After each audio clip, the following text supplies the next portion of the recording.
మావయ్య గారు పొద్దు పొద్దున శాడిస్టిక్ సైన్యం అంతా నా మీద దండయాత్ర మొదలెట్టి ఈయనకేమైందో చెప్పండి మావయ్య గారు. అల్లుడు సింగిల్ గా ఉన్నావా? సింగిల్ గా ఉన్నాననే కదా నీ కూతురునిచ్చి కట్టబెట్టి నా జీవితాన్ని జంతుకులా నిలిపేశారు. మళ్ళీ సిగ్గు లేకుండా సింగిల్ గా ఉన్నామని ఎలా అడుగుతున్నారండి? ఏదో ముడతడిపోయిన మడతకాజ మొహం మీరును. ఒంటరిగా ఉన్నావా?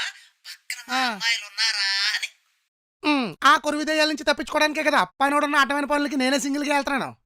సింగిల్ గానే ఉన్నాను చెప్పండి. ఏం లేదు అల్లుడు, ఆ, మన సౌజన్యకి ఆ. మంచి సంబంధం వచ్చింది. అయితే ఈ టెర్రరిస్ట్ ఇంకో తెంగరోళ్ళు ఇచ్చి పెళ్లి చేసేసి నాలాగే మీ రెండో కూతురు కూడా జీవితాంతం సర్వెంట్ని సెట్ చేద్దాం అనుకుంటున్నారా? నేను బతికుండగా మీ ఇంటికి ఇంకొకటి బలి కానివ్వను. అయితే నువ్వే బలైపో. నేను ఎందుకు అయిపోతాను? పెళ్లి చేయకుండా జీవితాంతం ఆ. నీ ఇంట్లోనే పెట్టుకుంటావా?